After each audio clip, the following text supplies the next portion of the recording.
Hello बच्चों, स्वागत है आप सभी का माँ भारती एजुकेशन यूट्यूब चैनल पर। और आज हम करेंगे चैप्टर नंबर 3 के ऑब्जेक्टिव। तो चलिए अगर शुरू करते हैं। टॉपिक का नाम है हमारा दो चर वाला रैखिक समीकरण। क्या है टॉपिक का नाम?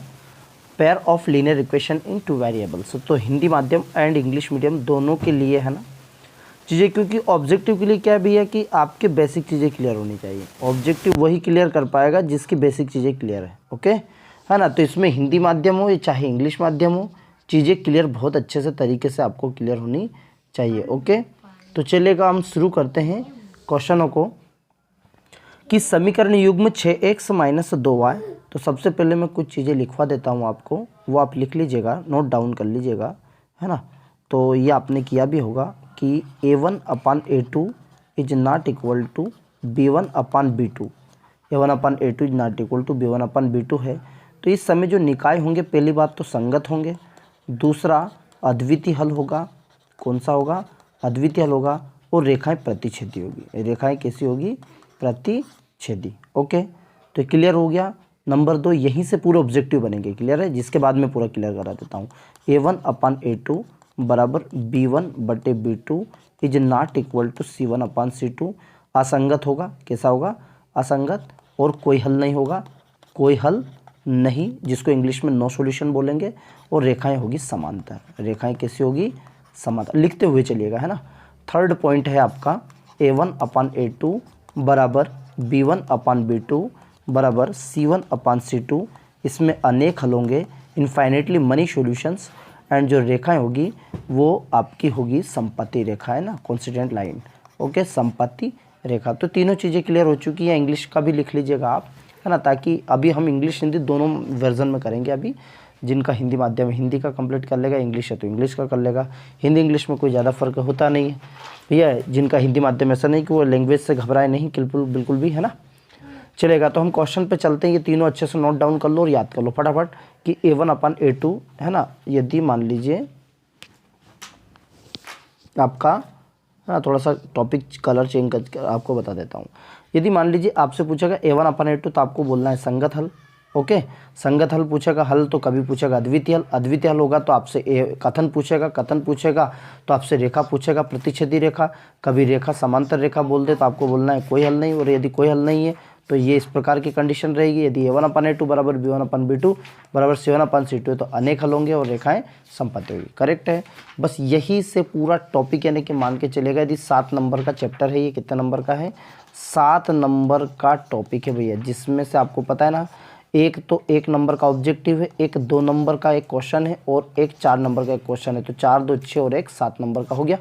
अब 7 में से ज़्यादा प्रोबेबिलिटी ये बनती है कि 4 नंबर में विलोपन प्रतिस्थापन आपका आ ही जाएगा, कोई परेशानी नहीं। तो मैं जो क्वेश्चन कराऊंगा आपको वो अच्छे से कर लेना है।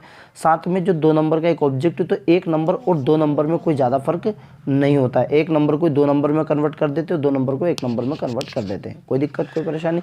इसलिए यहाँ के ऑब्जेक्टिव पूरे हल कर लीजिएगा। आज हमने वीडियो को बिना स्किप किए पूरा वीडियो देखना है, जिसमें आपको कंप्लीट इसमें वस्तुनिष्ठ मिलेगा, फिल इन द ब्लैंक्स रिक्त स्थान मिलेगा, मैच द कॉलम सही जोड़ी मिलेगा, and true and false statement, और इसमें सत्य सत्य आपको, एंड वन वर्ड सब्स्टिट्यूशन। ये चारों पांचों चीज़ें जो जो दी गई ये सब कंप्लीट मिलेगा। चलेगा, तो अब शुरू करते हैं हम क्वेश्चनों को। क्वेश्चन है आपका पहला कि 6x - 3y + 10 बराबर 0। दूसरा दिया है 2x - y + 9 बराबर 0। जो दिया गया है ये वाला दिया गया कंडीशन, ठीक है।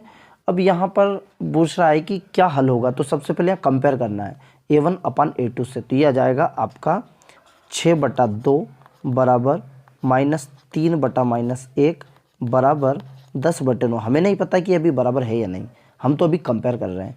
a1/a2 को यहाँ पे ये कोमा लगा सकते हैं आप, है ना, कोमा लगा सकते हैं। तो 2 तिया 6, 3 हो गया। ये माइनस माइनस प्लस हो गया, 3/1 हो गया, कुछ नहीं है तो इसके बटे में 1 हो गया, बराबर मतलब ये 10/9 है क्या? बराबर नहीं है। 2 बराबर हो गया, इज नॉट इक्वल टू हो गया। तो यहाँ पे क्या कंडीशन बन गई आपकी कि a1/a2, है ना। आपका जो क्वेश्चन है वो देखिएगा, आपको दिया है कि यदि a1/a2, अभी बताया था मैंने, a1/a2 बराबर b1/b2, ये 2 कंडीशन बराबर है। और ये तीसरा कंडीशन नहीं होता है कि c1/c2। तो देन क्या कंडीशन होती है आपको पता है? यदि पूछता तो या तो अद्वितीय हल होगा, बिल्कुल कि अद्वितीय कोई हल नहीं, कि कोई हल नहीं क्या जाएगा, और कोई हल नहीं है तो रेखा कौन सी होती है, समांतर रेखा। तो राइट आंसर कौन सा हो चुका, समांतर रेखा। और इंग्लिश में इसी को क्या बोल देंगे भैया, इंग्लिश में इसी को पैरेलल बोल देंगे। क्या बोल देंगे, ये याद हो गया, क्लियर है। अच्छा ओके है ना भैया। देखिए ये इंग्लिश का आ गया। द ग्राफिकल, वही pair of the equation of, तो ये आंसर इसका क्या हो जाएगा, पैरेलल, इसका राइट आंसर हो जाएगा। ये कंप्लीट हो जाएगा, graphical pair of equation the represent of two which line is, तो पैरेलल हो गया। ओके चलेगा। नेक्स्ट है, ताकि हिंदी इंग्लिश वालों को कोई परेशान ना हो। क्वेश्चन है आपका समीकरण निकाय, है ना। यदि सॉल्यूशन है कि x + 2y = 5 का हल क्या होगा। सेम टू सेम प्रश्न सेम दे दिया है कि आपका दिया है x + 2y + 5 = 0, है ना। -3x - 6y + 1 = 0, A1/A2। तो यहाँ पर इक्वेशन को चेंज करना है, तो 1/-3, फिर आ गया यहाँ पर 2/-6 कॉमा लगा दिया, और 5/1 लगा दिया। A1/A2, B1/B2, C1/C2। ऑब्जेक्टिव है तो ऑब्जेक्टिव के अकॉर्डिंग करो, है ना। तो आ गया आपका 1/3 हो गया, फिर ये 2 3 6 -1/3 और इज नॉट इक्वल टू 5/1। मतलब ये दो तो बराबर हो गए, पर ये तीसरा नहीं है। तो कंडीशन कौन सी बनी पता है ना, A1/A2 बराबर B1/B2, है ना। और आपको पता है is not equal to C1/C2। तो आप जानते क्या होगा, इसका कोई हल नहीं। क्या होगा, कोई हल नहीं, यानी कि इंग्लिश में इसको क्या बोलेंगे, नो सॉल्यूशन। क्या बोलेंगे, नो सॉल्यूशन, कोई हल नहीं। और यदि कोई हल नहीं, यदि रेखा पूछता तो क्या आ जाता भैया, समांतर रेखा। अभी पहले क्वेश्चन में क्या अंतर है, तो मैंने जो स्टार्टिंग में लिखा है उनको अच्छे से याद कर लीजिएगा। मैंने आपको स्टार्टिंग में बता चुका हूँ, क्योंकि यही सबसे ज़्यादा ऑब्जेक्टिव आपके इसी रेखा से रिलेटेड बनते हैं। बिल्कुल मौखिक ऐसा याद होना चाहिए, बस पूछिए मत। करेक्ट है। चलेगा। नेक्स्ट क्वेश्चन है आपका कि यदि एक समीकरण युग्म संगत होंगे तो रेखाएं कौन सी होगा। देखिएगा, संगत और असंगत के लिए दोनों कंडीशन बता देता हूँ। यदि आपका संगत है तो आपका जो रेखा होगा या तो अद्वितीय हल होगा या अनेक हल। सबसे पहले अद्वितीय या अनेक हल। साथ में रेखा यदि होगी तो प्रतिच्छेदी होगी। रेखा क्या होगी, प्रतिच्छेदी। और रेखा कैसी होगी, संपत्ति रेखा है। ओके, ये दे रेखा होगी। प्रतिच्छेदी रेखा कौन सी होती है आपको जानते हैं, जिसे एक निश्चित बिंदु पर मिलती है उसे क्या बोलते हैं, प्रतिच्छेदी। संपत्ति के मतलब एक रेखा के ऊपर एक रेखा, है ना। समांतर का मतलब होता है वो एक दूसरे को इंटरसेक्ट नहीं करती, एक दूसरे को काटती नहीं, उसको हम समांतर रेखा कहते हैं। इंग्लिश में इसको इंटरसेक्टिंग लाइन बोलते हैं, इसको कोइंसिडेंट लाइन बोलते हैं, और इसको पैरेलल लाइन बोलेंगे। ओके। अच्छा, तो ये पूछेगा युग्म संगत है तो रेखाएं क्या होगी, तो प्रतिच्छेदी एवं संपत्ति। क्या होगा आपका, प्रतिच्छेदी या संपत्ति। चलिएगा, अब इसका इंग्लिश का भी देख लीजिएगा, वो हो गया the the pair of the equation. तो ये कर ही लिया था अभी आपने, क्या किया था अभी, क्या आया था आपका, no solution, has a no solution. And the pair of the linear equation the constant this then line, है ना। आपसे बोला consistent then line will be, तो ऑल आपने कर ही लिया था भैया, intersecting and consistent line. Correct है, दोनों ही हो जाएगा। चलिएगा, नेक्स्ट क्वेश्चन है आपका कि समीकरण। देखिए ऐसे ही आपका वहाँ आएगा, मैंने ऐसा क्वेश्चन क्यों लिया है, इंग्लिश मीडियम को ये समझ में आ जाए, क्योंकि यदि वो चीज़ें रटने कर फोकस रहेंगे तो समझ लो उनको चीज़ें समझ नहीं आए, क्योंकि मैक्सिमम वर्ड हम हिंदी का यूज़ करते हैं, इसलिए हमें हिंदी में पूरी चीज़ें समझ में आ जाती है। करेक्ट है। तो आपको विशेष ध्यान यही रखना है इसमें कि आप हिंदी की चीज़ें भी क्लियर कर लो, साथ में आपका इंग्लिश, एक तरफ इंग्लिश का पेपर रहता है, एक तरफ हिंदी का रहता है, दोनों चीज़ें क्लियर हो जाएगा। ओके, तो चलिएगा देखते हैं समीकरण युग्म y = 0 y बराबर के क्या होंगे। तो ये देखिएगा कि जो आपका जो राइट आंसर रहेगा, चलिएगा फटाफट देख लीजिएगा, है ना, पढ़ लीजिएगा अच्छे से। ओके, तो इसका क्या आंसर होगा, है ना, y = 0 और y = -7 के जो होंगे कोई हल नहीं होगा, यानी कि नो सॉल्यूशन होगा। क्या होगा, नो सॉल्यूशन, क्योंकि हमारे पास एक समीकरण में एक ही मान होगा। क्या मान होगा आपके पास, एक ही हल होगा। y की वैल्यू जो भी कुछ आती एक ही आती, कोई हल नहीं होगा इसका। x = a और y = गिवे ग्राफी रूप से प्रदर्शित होगा ए बी पर प्रतिच्छेदी, है ना। ए बी पर क्या होगा, प्रतिच्छेदी। यदि x = a पर और y = b को ग्राफी रूप से प्रदर्शित कर रहा है तो वो इस तरीके से रेखाएं मिल जाएगी। ओके, इस तरीके से जो रेखाएं मिलती है, यानी कि ये आपका x है और ये a पर, और इधर y का आपका b पर यदि प्रतिच्छेद करता है, a और b पर वो प्रतिच्छेद करेगी, यानी कि कोई सी एक रेखा होगी जो प्रतिच्छेद करेगी। ओके, a और b पर, ठीक है। तो चलिएगा, नेक्स्ट हो गया आपका ये ऑब्जेक्टिव हो गया, वही y = 0 तो no solution, intersecting at b। Next है क्वेश्चन आपके कि एक्स A1 अपन, देखिए आ गए हैं 2019-2020 में आए हुए क्वेश्चन है, A1/A2 बराबर B1/B2 बराबर C is not equal to C1/C2। तो समीकरण निकाय ये दिया गया है A1x plus B1y plus C1 is equal to 0, A2x plus B2y C2 is equal to 0। अभी ये कंडीशन मैं पहले बता चुका हूँ, ये वाली कंडीशन कि ये कोई हल नहीं, क्या जाएगा इसका, कोई हल नहीं। तो क्या है इसका राइट आंसर, कोई हल नहीं, कोई हल नहीं होगा, अर्थात नो सॉल्यूशन। क्या रहेगा इसका, नो सॉल्यूशन, अर्थात कोई हल नहीं। और यदि कोई हल नहीं है, इसका मतलब रेखा यदि पूछ लेता तो क्या बोल देते आप, इसी को रेखा बोल देते आप, समांतर रेखा। तो कभी कभी आपसे समांतर रेखा पूछ लेगा, करेक्ट है।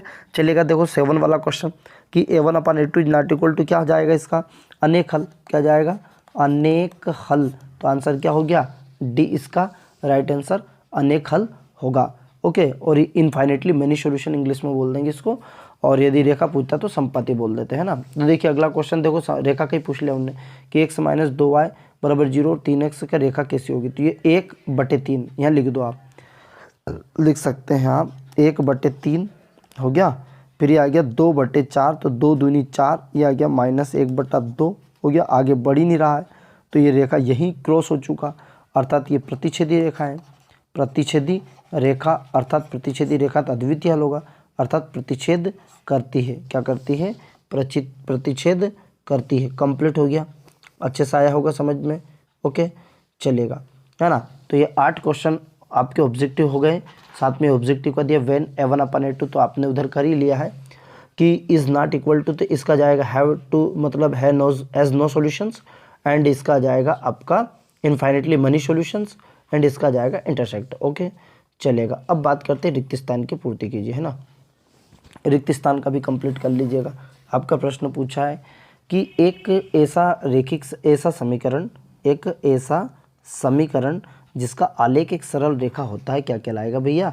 तो ये तो अब चैप्टर का नाम ही है, तो आपको समझ में आ गया। तो इसका राइट आंसर पहले का क्या आ गया, पहले में आ जाएगा आपका रेखिक समीकरण। क्या आ गया, रेखिक समीकरण। इंग्लिश में बोले तो इसको क्या बोल देंगे, लीनियर, क्या बोल देंगे, लीनियर। कंप्लीट हो गया, चलेगा। नेक्स्ट है आपका, इंग्लिश में आ जाएगा लीनियर। रेखिक समीकरण x + by + c का आलेख एक कैसा होता है, तो सरल होता है। क्या होता है, देखिए ये सरल दिया था जिसका आलेख एक सरल रेखा होता है, तो समीकरण हो गया रेखिक समीकरण। अब यदि रेखिक समीकरण दे दिया तो आलेख कैसा होगा, सरल। तो दूसरे का आंसर क्या आ गया, सरल कर लीजिएगा, सरल आ गया। यानी कि इंग्लिश में इसको क्या बोलेंगे, स्ट्रेट, क्या बोल देंगे, स्ट्रेट। करेक्ट है, क्लियर, समझ में आया। तीसरा है आपका, नेक्स्ट है कि x और y का मान युग्म x y जो दिए गए समीकरण x + by को संतुष्ट करता है, उस समीकरण का क्या कहलाता है, उस समीकरण का हल कहलाता है, हल। और इंग्लिश में उसको क्या बोलेंगे, सॉल्यूशन। क्या बोलेंगे, इंग्लिश में आ गया सॉल्यूशन। लिख दीजिएगा। नंबर 4 कि जब किसी समीकरण निकाय का कोई हल होता है तो निकाय क्या कहलाता है, निकाय आपका देखिए कॉन्सिस्टेंट या संगत बोलते हैं, जिसको क्या बोलते हैं, संगत। क्या कहला, यदि हल हो रहा है तो क्या बोलेंगे, संगत। क्या बोल देंगे, संगत। इंग्लिश में कॉन्सिस्टेंट। जबकि समीकरण का कोई हल नहीं होता है तो ये असंगत हो गया। क्या हो गया, ये असंगत हो गया, है ना। ये 5वां क्या हो चुका, असंगत। आगे दिया समीकरण x + y = 5, x = 3, तो x का मान 3 रख दो। 3 + y = 8, प्लस का 3 इधर गया तो माइनस हो गया। y = 8 में से 3 गए तो कितने बच गए, 5। तो y की वैल्यू कितनी आ चुकी, 5। तो इसका राइट आंसर क्या गया, 5। हो गया क्लियर। तो यहाँ आपका रिक्त स्थान की पूर्ति भी कंप्लीट हो गया। ये ऐसा कैसा इंग्लिश में दिया है, कोई परेशानी। कि the equation was graph with the straight line is called, यानी कि जो एक सरल रेखा में हो, एक सीधी रेखा में हो, उसको क्या कहलाएंगे, तो लीनियर आ जाएगा। क्या जाएगा, linear. The graph of the linear equation x + by = ये, तो आपका राइट आंसर जाएगा स्ट्रेट। क्या जाएगा, the order of the pair of, ये कॉल्ड, या पूरा कंप्लीट कर लीजिएगा। तो इसका आंसर आ जाएगा आपका सॉल्यूशन। क्या जाएगा, solution. Where the solution is the system equation is called, तो 4th नंबर का जाएगा कंसिस्टेंट। और नेक्स्ट आपका इस तरीके से 6 ऑब्जेक्टिव है, तो सेम टू सेम आप कर सकते हैं, लिख सकते हैं और उसको कंप्लीट करो। हिंदी एंड इंग्लिश से कोई फर्क नहीं पड़ना चाहिए। चलिएगा आगे बात करते हैं। नेक्स्ट जोड़ी मिलाइए, है ना। जोड़ी भी एक आगे देखिएगा, रेखा संपत्ति होगी, तो इससे जोड़ी का 1 नंबर का ऑब्जेक्टिव आएगा, तो जोड़ी तो यहाँ से पॉसिबल ही नहीं है, पर फिर भी आप समझ लीजिएगा पूरी, है ना। क्योंकि यहाँ से लगभग ट्रिग्नोमेट्री से आपके पेयर बनता है जोड़ी का, तो यहाँ तो आप समझ लो कि रेखा यदि संपत्ति हो, तो आपको समझ में आ गया रेखा संपत्ति कब होगी भैया, बताओ फटाफट। कि अनेक हल होंगे। कौन सा होगा, डायरेक्ट बोल दो, अनेक हल। तो अर्थात कौन सा आ गया, सी इसका राइट आंसर क्या आ गया, सी रेखाएं प्रतिच्छेदी हो, प्रतिच्छेदी कब होती है, अद्वितीय हल हो, कौन सा हो जाएगा, यूनिक सॉल्यूशन जिसको इंग्लिश में बोलते हैं अद्वितीय हल। रेखाएं समांतर हो, क्या हो जाएगा, रेखाएं समांतर कोई हल नहीं, ये हो गया आपका कोई हल। रेखा एक अक्ष को काटे यानी कि y का मान 0, y का मान 0, इसको डायरेक्ट याद करो ताकि आपको है ना जोड़ी की आदत नहीं बढ़ी, क्योंकि जोड़ी आएगा नहीं, एक नंबर क्या है तो वस्तुनिष्ठ आएगा या रिक्त स्थान आ सकता है या भैया आपका ये एक वाक्य में उत्तर आ जाएगा, है ना। रेखा y अक्ष को काटे मतलब क्या जाएगा, x का मान 0, क्या जाएगा, x का मान 0, ये कंप्लीट करो। इंग्लिश में जाएगा रेखा संपत्ति होती है आपका infinitely money solutions, unique solution, parallel हो गया आपका y का मान 0, y वैल्यू ऑफ 0, ठीक है, y की वैल्यू क्या आ जाएगी 0 हो गया, y is equal to 0 and x is equal to 0, है ना, ये हो गया आपका कंप्लीट। ठीक, तो जोड़ी आपका समझ में आया होगा। चलेगा नेक्स्ट है, ये इंग्लिश में आ गया आपका पूरा y 0, है ना, अच्छे से कर लो। हाँ नेक्स्ट है आपका कि वहाँ समीकरण निकाय क्या कहलाता है जिसका कोई हल ना हो।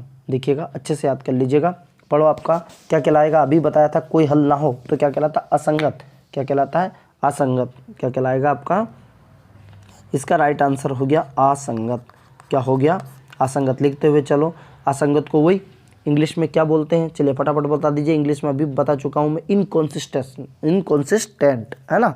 और अगला, वहाँ समीकरण निकाय क्या कहलाता है जिसका कोई हल होता है तो कॉन्सिस्टेंट अर्थात संगत, क्या कहलाएगा ये, इसका राइट आंसर आ जाएगा संगत।